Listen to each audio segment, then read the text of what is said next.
नमस्कार, आप देख रहे तेजस्वी न्यूज आईना सच का युवा जोश के साथ। आज हम बैठे हैं अपनी बड़ी बहन पूनम पंडित जी के साथ और बात कर रहे हैं कुछ विषयों पे। तो बहन जी, जो ये मुजफ्फरनगर जो आंदोलन में आपके साथ जो परेशानी है उसके बारे में थोड़ा बताएं। मुजफ्फरनगर में जो पंचायत हुई थी, सभी देश के ज़्यादातर किसान आए वहाँ पे, तो हम भी गए क्योंकि वो आह्वान संयुक्त मोर्चा का था और संयुक्त मोर्चा से पूरे देश का आंदोलन जुड़ा हुआ है, आंदोलन के साथ संयुक्त मोर्चा जुड़ा हुआ है। तो हमें लगा कि हमें जाना चाहिए, क्योंकि बहुत सारे पत्रकार ऐसे भी हैं जो अगर मैं नहीं जाती तो बोलते कि आप इतना बड़ा आह्वान था, आप क्यों नहीं गई, ये नहीं गए, उल्टा सवाल वो मुझसे कर देते। तो इसलिए मैंने जाना सही समझा, तो मैं वहाँ पर गई। और जाने के बाद मैं वहाँ पे 1.5 किलोमीटर में पैदल चल कर जब मंच तक मैं पहुँची थी, और मंच पे पहुँचने के बाद में 4-5 वॉलंटियर्स थे जिनके फ़ोटो वीडियो मैंने रात भर से सोई नहीं हूँ, जांच पड़ताल उनकी करने में लगी, वो मैंने चिन्हित भी कर लिए। तो उन्होंने मुझे बैक टच किया और वो मुझे नहीं जाने देते स्टेज पे। एक बार अंदर में चली गई तो एक लड़के ने बदतमीजी करी और उसे बखूबी मैं पहचानती हूँ बहुत अच्छे से। संयुक्त किसान मोर्चा से मैंने अपील भी की है इस बात की कि जब संयुक्त किसान मोर्चा ने बोला कि संयुक्त किसान मोर्चा की तरफ से ऐसा कुछ नहीं है, गलती है, ये माफ़ी चाहते हैं, मेधा पाटकर जी ने बोला, मैं उनका बड़ा सम्मान करती हूँ, मोर्चे का सम्मान करती हूँ। तो इस चीज़ की जांच होनी चाहिए ना कि कौन थे वो लोग जिनके गले में वॉलंटियर के कार्ड थे। और जब पहली वो बल्ली पार करके जब मंच पे चढ़ते हैं तो वहाँ से उसने मुझे यहाँ से कोली में उठा करके नीचे मंच पे वो कर छोड़ दिया था, नीचे सीढ़ी। आपके साथ बदतमीजी हुई वहाँ पे? हाँ जी। और जो महिलाएं थी मंच पे, किसी के साथ भी ऐसा नहीं हुआ। और बाकी जो किसान आए हुए थे दूर दूर से, बहुत भीड़ के साथ मैं वहाँ पे गई थी, बहुत लोग थे, मेरे पेज से लाइव चला, ऑफिशियल पेज से मेरे। और तो कुछ भी ऐसा नहीं हुआ, ना किसी बुजुर्ग ने मेरे साथ ऐसा करा, ना मेरे युवा साथी ने ऐसा करा, ना महिलाओं ने मेरा अपमान करा, बिल्कुल कुछ ऐसा नहीं हुआ। बस सिर्फ वो 4-5 जो वॉलंटियर्स थे उन्होंने बदतमीजी की हद पार करने में कोई कसर नहीं छोड़ी। बाकी किसी की वजह से मुझे कोई प्रॉब्लम। क्या ये बात राकेश टिकैत जी को पता है? सामने मंच पे ही थे वो, और वो बार बार हाथ से इशारा भी कर रहे थे, तो पता क्यों नहीं? तो इस विषय में उन्होंने कुछ कड़ा रुख अपनाया उनके लिए? नहीं, बिल्कुल अभी तक तो कुछ भी नहीं है। बाकी उन्होंने, जब मैंने उनसे बात की मंच पे, मैंने कहा देख लीजिए अब आपने ये हुआ क्या है। कह रहे कि ये संयुक्त मोर्चा के वॉलंटियर नहीं है, ये गले में कार्ड डाल के कुछ वैसे अराजक तत्व हैं। मैंने कि कार्ड डाल के अराजक तत्व वॉलंटियर हैं, और दूसरी बात मंच तक है ये तो संज्ञान में लेने वाली बात है, क्योंकि यूपी में किसानों की और पंचायत भी होंगी, हो सकता है और पंचायतों को बदनाम करने की कोशिश करें। तो ये एक गंभीर विषय है। इस पर नहीं बहन जी, आप कह रहे हो कि आप उनके पास खड़े थे और वो कह रहे हैं कि उनको जानते नहीं है। हाँ, उन्होंने यही बोला मुझसे। देखिए, जो उन्होंने बोला मैंने आपको वो बताया, मैंने ये नहीं कहा कि कौन किसे जानता कौन किसे नहीं जानता। बिल्कुल एक बंदा, उनकी स्पीच चल रही है, एक बंदा बिल्कुल तीसरे नंबर पे और वॉलंटियर बनकर वो पूरी दिन तक रहा था। और वो एक लड़का जो था वो बिल्कुल वहाँ से चला गया।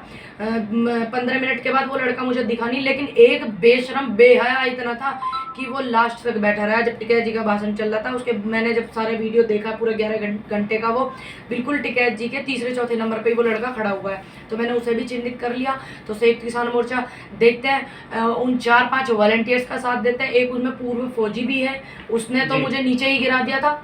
पूर्व फौजी जो है वो यहाँ पे वो तो संयुक्त मोर्चा का ही वॉलंटियर है। मैं जो बात सच है सच्ची बोलूँगी। उसने तो मुझे 1000 बार बोला कि मैं संयुक्त किसान मोर्चा का वॉलंटियर हूँ, उसी ने मुझे 1000 बार बोला खुद। और वो पूर्व सैनिक है एक, और उसकी 2-4 वीडियो भी आती हैं। तो मैं उसका अपनी जुबान से नाम लेकर के उसे क्यों इतना वो करूँ? तो मैं इस चीज़ को संयुक्त मोर्चा में रखूँगी। अगर संयुक्त मोर्चा कोई संज्ञान नहीं लेता तो ऐसा नहीं है कि मैं आंदोलन को सपोर्ट कर रही हूँ, तो संविधान में मेरा अधिकार छीन जाएगा। और जो सरकारी सुविधाएं हैं, जो सरकार ने लड़कियों को सुविधाएं दी हुई हैं, मैं उनका पूरा इस्तेमाल करूंगी। तो बहन जी, क्या आपने ये बात जो है आपके साथ घटना हुई है, क्या प्रशासन को बताया आपने? हाँ, वहाँ के प्रशासन को बताया। और जब वो लोग ज़्यादा बदतमीजी कर रहे थे तो सीओ मैडम और 2-3 मेरी बहन थी लड़कियाँ, एक ठाकुर करके, एक नीति करके थी, कोई नीति करके, वो मेरे साथ खड़ी रही। मैंने कहा इन्हें मैडम हटा दो आप मेरे पास से, उन्होंने हटा दिया। फिर उनके सीनियर अधिकारी पहुँचे तो मैंने उनको इशारा करके बताया, मैंने कि ये लड़का, इसको अरेस्ट कराइए। तो उनका रुक जाइए, अब हमने सीनियर अधिकारियों को हम बुला रहे हैं। तो इतने उनके सीनियर अधिकारी, तो वो लड़का तो वहाँ से गायब ही हो गया था जी। तो मैं कल मिली भी, मैं एसएसपी ऑफिस भी गई हूँ। तो एसएसपी साहब 3 दिन के लिए मुजफ्फरनगर के वो बाहर गए हुए हैं। मैं एडीएम साहब से मिली, मैंने उनसे पूछा कि जो गवर्नमेंट ड्रोन लगाती है, इतनी बड़ी महापंचायत थी तो गवर्नमेंट भी लगवाती है, पुलिस लगवाती है, कुछ दुर्घटना ना हो जाए, और प्रशासन क्या कर रहा था, एलिगेशन लग जाते हैं फिर। तो उन्होंने मुझसे सीधा बोला एडीएम साहब ने कि मैडम हमने एक भी ड्रोन नहीं लगवाया था, क्योंकि पंडाल कवर था। अगर पंडाल खुला होता तो ड्रोन ऊपर लगते, तब उस ड्रोन से कवरअप होती। हमने एक भी ड्रोन नहीं लगवाया था। मैंने कहा मैं एक बार देख लूँ। तो जो ड्रोन होते हैं, जो ड्रोन क्लोजअप कर करके दिखाते हैं, उसमें ऐसा होता है कि हम अच्छे से पहचान पाते हैं।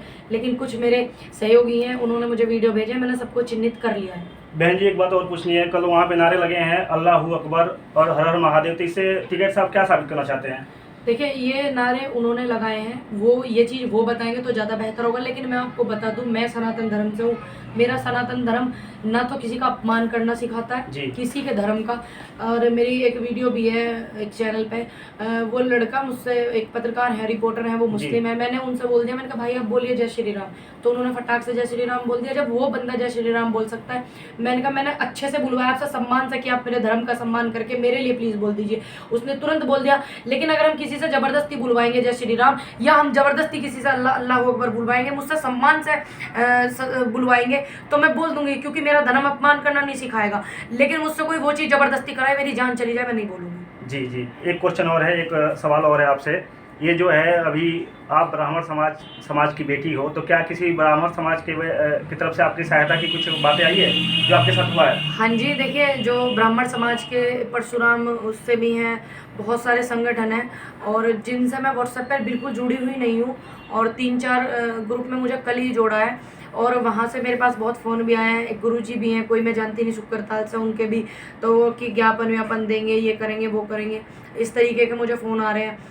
तो मैंने बस ये कहा कि मेरी वजह से किसी का नुकसान नहीं होना चाहिए, किसानों पे कोई प्रभाव नहीं पड़ना चाहिए, और बस इतना आप ध्यान रखिएगा। आप मेरे परिवार के लोग हैं, और मैं पूरे देश की बेटी हूँ, आप ये भी ध्यान रखना। और सभी धर्मों के लोग मेरा सम्मान करते हैं, ये भी ध्यान रखना। तो उन्होंने बोला हाँ बेटा, लेकिन आप हमारे परिवार के बच्चे हो, अगर हम आपके साथ इस माहौल में खड़े नहीं होंगे, सबसे पहले परिवार है। देखिए, परिवार के सदस्य अगर सही है, सबसे पहले परिवार को ही वो करते हैं, बाद में कोई पार्टी है। उन्होंने मुझसे बोला कि बाद में कोई पार्टी है, हम सबसे पहले आपके परिवार के लोग हैं, और हम अपने परिवार की बेटी, हमारे लिए सम्मानित है। हमारे लिए ये बात बहुत गलत है कि ऐसा वहाँ पे हुआ, तो उस विषय में हम पूरे उससे बात करेंगे, संयुक्त किसान मोर्चा से, और ये ज्ञापन वगैरह भी वो करेंगे। तो मैंने बस उनको ये 2 शब्द बोले, मैंने कहा बस आप इतना ध्यान रखिएगा कि पूरे देश ने मुझे प्यार किया है, पूरे सभी धर्मों के लोगों ने मुझे सम्मान दिया है, इस बात को ध्यान में रखकर आप जो भी कुछ करेंगे, आप उस बात को ध्यान रखना। तो उन्होंने बोला कि हाँ बिल्कुल बेटा, और हम लोग सभी धर्मों का सम्मान करते हैं। तो बहुत सारे ऐसे सामाजिक संगठन भी हैं, उसमें कई सारी पार्टियां भी हैं, और ये तुम्हारा हमारे ब्राह्मण समाज के भी राष्ट्रीय अध्यक्ष हैं कई सारे, जिनके मुझे फ़ोन आए। एक परशुराम करके कोई वो है, राष्ट्रीय परशुराम परिषद करके है कोई संगठन, उनका भी मुझे वो आया, फोन आया था आपके पास? हाँ जी, हाँ जी। जी बहन जी धन्यवाद। आप देखे थे जैसे आईना सच का युवा जी उसके साथ, धन्यवाद।